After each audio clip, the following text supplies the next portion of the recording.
नमस्कार दोस्तों, मैं शिव शंकर और हमारे आज के इस वीडियो का विषय है एमएसपी। यानी कि एमएसपी क्या है। अभी किसान बिल को लेकर के हो हल्ला मचा हुआ है।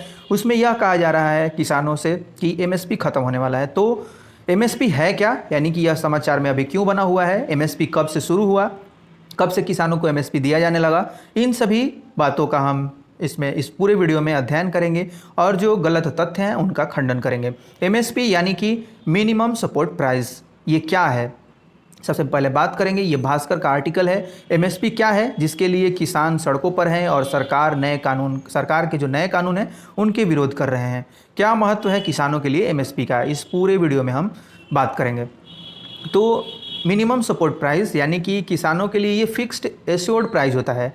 इस मूल्य पर गवर्नमेंट यदि बाज़ार में उस फसल का मूल्य कम भी हो तो इस मूल्य पर किसानों से सरकार खरीदती है। यानी कि गेहूं के लिए अगर मान लीजिए कि मिनिमम सपोर्ट प्राइस जो है वह गवर्नमेंट ने फिक्स कर दिया है कि 2000 है, तो किसानों से वो 2000 में खरीदेगी, चाहे बाज़ार में उसकी जो वैल्यू है वह 1700 या 1800 रुपये प्रति क्विंटल ही क्यों ना हो। अगर गवर्नमेंट ने एमएसपी तय कर दिया है कि 2000 है, लेकिन बीच में क्या होता है कि बिचौलिए आ जाते हैं जिनको अभी आढ़तिये के नाम से जाना जा रहा है इस पूरे किसान बिल के दौरान।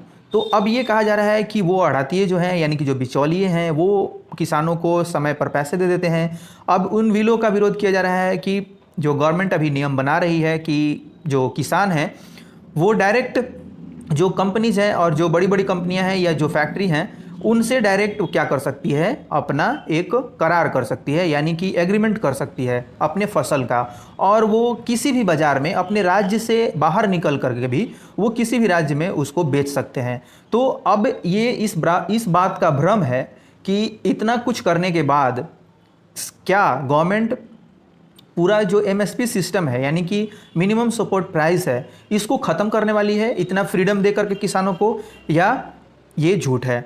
इस बात पर बहुत सारे जो राजनीतिक दल हैं वो भी भ्रम की स्थिति बनाए हुए हैं और गवर्नमेंट भी इस बात को क्लियर नहीं कर रही है। गवर्नमेंट की तरफ से बार बार ये तो कहा जा रहा है कि एमएसपी को हटाया नहीं जाएगा, लेकिन अगर हटाया नहीं जाएगा तो उस बिल में इसको प्रावधान क्यों नहीं किया, इस बात का प्रावधान क्यों नहीं किया गया कि एमएसपी कभी नहीं हटाया जाएगा। ये सिर्फ आपको बोलने से संभव नहीं है। आप जब तक उस बिल में शामिल नहीं करेंगे कि एमएसपी भाई गवर्नमेंट कभी नहीं हटाएगी, तब तक किसानों को भरोसा नहीं होगा। और भ्रमित करने वाली बात इसलिए है क्योंकि ये जो विरोध हो रहा है वो सिर्फ हरियाणा और पंजाब में ही क्यों हो रहा है। क्या सारे किसान वही हैं या भ्रम की स्थिति सिर्फ बनाई गई है। तो देखते हैं हम कि एमएसपी को क्या एमएसपी से फ़ायदा है और किस लिए एमएसपी को लाया गया था। तो क्या है एमएसपी या मिनिमम सपोर्ट प्राइस, हम इसको पहले जान लेते हैं। एमएसपी वह न्यूनतम समर्थन मूल्य यानी कि गारंटेड मूल्य है जो किसानों को उनकी फसल पर मिलता है, भले ही बाज़ार में उस फसल की कीमतें कम हों। इसके पीछे तर्क यह है कि बाज़ार में फसलों की कीमतों में होने वाले उतार चढ़ाव का किसान पर असर न पड़े, उन्हें न्यूनतम कीमत मिलती रहे। यानी कि जो फिक्स्ड एक प्राइस है, मिनिमम प्राइस है, वो इनको मिलती रहेगी। भाव यानी कि रेट जो है वो बाज़ार में कम भी हो जाए तो सरकार उनसे उस मूल्य पर खरीदती है। सरकार हर फसल सीजन से पहले एमएसपी यानी commission for agriculture and cost and prices की सिफारिश पर एमएसपी तय करती है। अब आप ये याद रखेंगे, ये ध्यान देने वाली बात है कि किसी भी आर्टिकल को हम पढ़ते हैं तो हम क्यों पढ़ते हैं, बस इसी तरह से कहानी के तौर पर नहीं पढ़ना चाहिए। हम पढ़ते हैं कि परीक्षा में क्या कुछ इससे हम निकाल सकते हैं। तो अब हम यह देखेंगे कि सरकार हर फसल सीजन से पहले एमएसपी यानी कि जो मिनिमम सपोर्ट प्राइस है वो किस आधार पर तय करती है। तो बात आती है यहाँ पर commission for agriculture cost and price. जो कॉस्ट एंड प्राइस है ये सिफारिश करती है गवर्नमेंट को, इसके सिफारिश को गवर्नमेंट लागू करती है एमएसपी के तौर पर। यानी कि commission for agriculture cost and price जो है इसकी सिफारिश पर एमएसपी तय होती है, गवर्नमेंट उसको तय करती है। यदि किसी फसल की बम्पर पैदावार हुई है तो उसकी बाज़ार में कीमतें कम होती हैं, तब एमएसपी उनके लिए फिक्स्ड एश्योर्ड प्राइस का काम करती है। यदि कोई भी फसल ज़्यादा उपज हो जाती है किसी भी फसल की, तो उस स्थिति में क्या होता है, हम यह देखते हैं कि उसकी कीमत कम हो जाती है। यानी कि किसी भी वस्तु का रेट कब हाई होता है, जब उसका सप्लाई कम हो, ठीक है। अब सप्लाई ज़्यादा हो जाएगा तो उसके रेट में गिरावट आ जाती है। सप्लाई कम हो और डिमांड ज़्यादा हो जाए, उस स्थिति में क्या होता है कि उसकी कीमत बढ़ जाती है। लेकिन अब सप्लाई ज़्यादा है और उसका यानी कि हर तरफ वो वस्तु ज़्यादा हुई है तो उसका डिमांड ऑटोमेटिक कम हो जाएगा, तो उसका जो प्राइस है वो गिर जाता है। तो इस स्थिति में किसानों के लिए एमएसपी यानी कि जो मिनिमम सपोर्ट प्राइस है वह फ़ायदेमंद होता है। ये एक क्या होता है कि फिक्स्ड एश्योर्ड प्राइस होता है। अब हम बात करते हैं ये कब से लाया गया और इसकी क्या प्रासंगिकता है, इसकी शुरुआत क्यों और कब से शुरू हुई। ठीक है, इसकी शुरुआत कब हुई और यह कब से लागू हुई।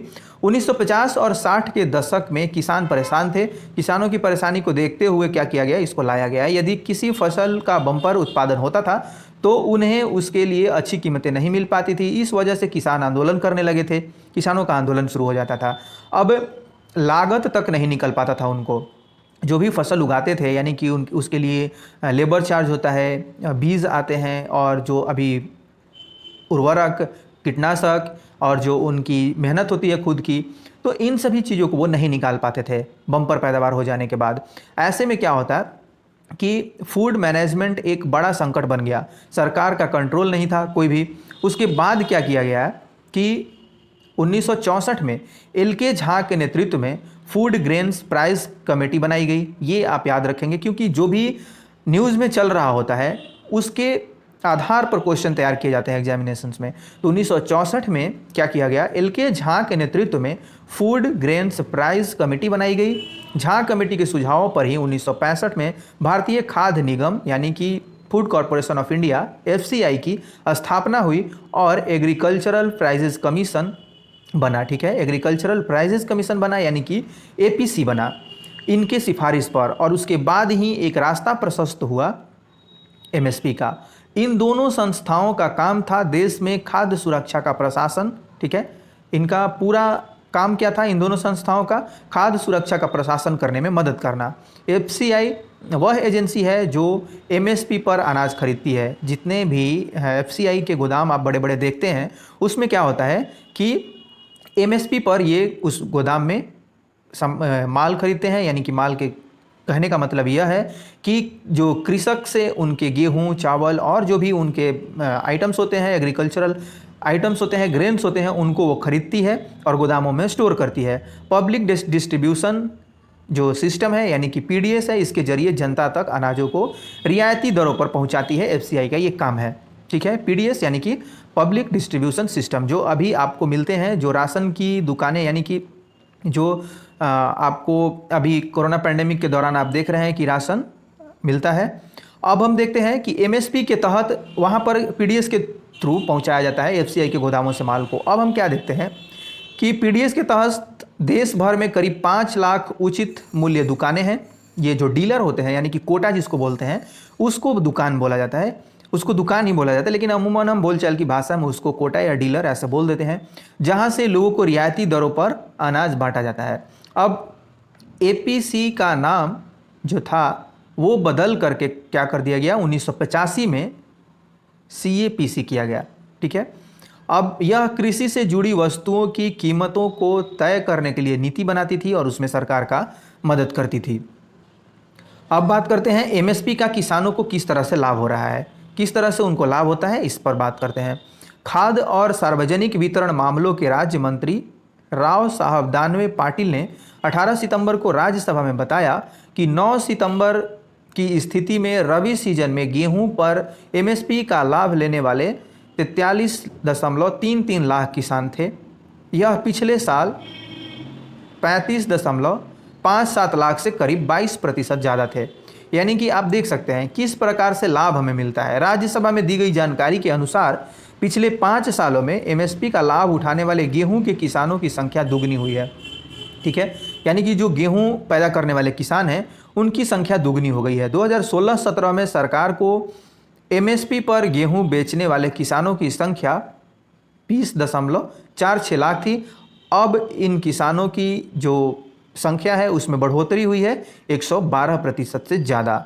ठीक है, अब बात करते हैं रबी सीजन में सरकार को गेहूं बेचने वाले किसानों में मध्य प्रदेश में जो किसान हैं उनकी बात हो रही है, वो है 15.93 लाख। सबसे आगे पंजाब से ये बेचे जाते हैं। कितने किसान बेचते हैं तो 10.49 लाख। हरियाणा में 7 6.80 लाख, उत्तर प्रदेश में ये 6.63 लाख और राजस्थान में 2.19 लाख इसके बाद थे। मतलब ये जो क्रमशः हैं ये, यानी कि मध्य प्रदेश के बाद इनका स्थान आता है। यह हैरानी वाली बात है कि कृषि कानूनों को लेकर मध्य प्रदेश में कोई आंदोलन नहीं हुआ, जबकि सबसे ज़्यादा किसान कहाँ हैं? सबसे ज़्यादा जो किसान हैं रबी और जो गेहूं हैं इसको बेचने वाले वो मध्य प्रदेश में है, उसके बाद पंजाब और हरियाणा में है, फिर उत्तर प्रदेश और राजस्थान में। लेकिन सबसे जहाँ ज़्यादा है वहाँ पर क्यों हो हल्ला नहीं हो रहा है, ये बात समझने वाली है। यह हैरानी वाली बात है कि कृषि कानूनों को लेकर मध्य प्रदेश में कोई आंदोलन नहीं हुआ, और तो और कृषि मंत्री नरेंद्र सिंह तोमर भी मध्य प्रदेश से ही ताल्लुक़ रखते हैं। जो नरेंद्र सिंह तोमर हैं वो भी मध्य प्रदेश से ही हैं, तो उनको उनका घेराव होना चाहिए था। उनके जो गृह जिला है, जो उनके इलाके हैं, उनका जो संसदीय क्षेत्र है, जो वहाँ से चुन करके लोकसभा राज्यसभा पहुँचे हैं, वहाँ से उनको घेरा जाना था। लेकिन ऐसा नहीं हो रहा है। क्यों नहीं हो रहा है? इसमें स्थितियाँ स्पष्ट नहीं हैं। अब खरीफ सीजन में एमएसपी पर धान बेचने वाले किसान की संख्या 2018-19 के 96.93 लाख के मुकाबले बढ़कर 1.24 करोड़ हो गई, यानी कि 28% ज़्यादा। खरीफ सीजन 2020-21 के लिए अब तक खरीद शुरू नहीं हुई है। 2015-16 के मुकाबले यह बढ़ोतरी 70% से ज़्यादा है। यानी आप यह देख रहे हैं कि भ्रम की स्थिति क्यों पैदा हुई है। तो ये नरेंद्र सिंह तोमर जी का, अब इसमें दोनों का रोल है। विपक्ष का भी तो अहम रोल होता ही है, किसी को भी भ्रम में लाना, वोटर्स को भ्रम में लाना। उनका मतलब पूरा ये नहीं होता कि आप किसान हैं, सीधा वो समझते हैं कि आप वोटर हैं। अगर आप वोटर नहीं होंगे तो आपकी बात नहीं होगी, ठीक है, चाहे वो विपक्ष हो या गवर्नमेंट हो। ये वोट बैंक को ही देखते हुए भ्रम की स्थिति भी बनाई जाती है।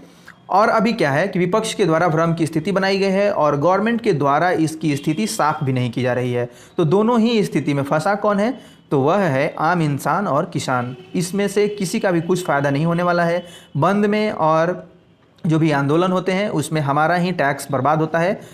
और ये ज़रूरी नहीं है कि जो लोग जॉब करते हैं वही टैक्स देते हैं, हम भी टैक्स देते हैं। हम एक नमक का पैकेट भी खरीदते हैं, उस पर भी हम टैक्स देकर ही उसको खरीदते हैं। तो एक आम इंसान भी अपना टैक्स देता है और उसकी बर्बादी क्या होती है? इस रूप में होती है कि आंदोलन के दौरान बंद करके आप जो ट्रेन्स हैं या कहीं और जो वाहन हैं उनको आग लगा करके करते हैं, तो उसमें नुकसान हमारा ही होता है और हम ही पीछे जाते हैं। बाकी जो आगे हैं वो तो आगे ही रहेंगे, नेता हों या विपक्ष के लोग हों या सरकार में बैठे नेता हों। अब प्रधानमंत्री श्री नरेंद्र मोदी को ये कोट इनको मतलब ये करते हुए उसमें एक ट्वीट है इनका कि किसान बिल 2020 का जो ये पूरा इसमें लक्ष्य रखा गया है, वो नरेंद्र मोदी जो हैं हमारे प्रधानमंत्री, उनका 2024 तक का ये लक्ष्य है कि किसानों की आमदनी है वह दुगनी हो जाएगी, ठीक है। अब इसी दिशा में ये इस बिल को बताया जा रहा है कि यह बिल जो है इसी दिशा में यह एक स्टेप है, एक कदम है। अब क्या भ्रम है और क्या ये है, इसको हम देख लेते हैं। किस लिए भ्रमित हैं और हम लोग किस लिए, ये जो गवर्नमेंट है इसकी सफाई है। अब भ्रम क्या है?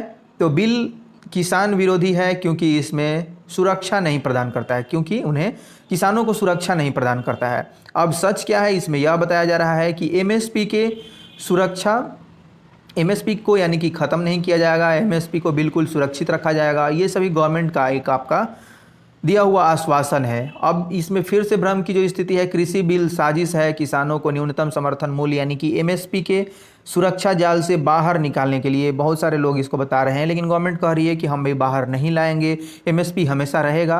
अब कृषि बिल में एमएसपी, कृषि बिल से इसमें बताया जा रहा है, सच यही है कि एमएसपी से प्रभावित नहीं होगा, ये जारी रहेगी। किसानों को बेहतर मूल्य दिलाने के लिए हम लोग प्रतिबद्ध हैं। और जो बातें अभी हो रही हैं वो आप क्या है आप समझ चुके होंगे कि एमएसपी से क्या फ़ायदा है। अगर ये हट जाए तो बिल्कुल किसानों की कमर टूट जाएगी। तो ये हटाना लगभग नामुमकिन ही है, लेकिन अभी भ्रम की स्थिति बनाई गई है, तो इससे हमें बचना चाहिए। और आप इस वीडियो में मेरे साथ अंत तक बने रहे, आपका बहुत बहुत धन्यवाद। मिलते हैं नेक्स्ट वीडियो में।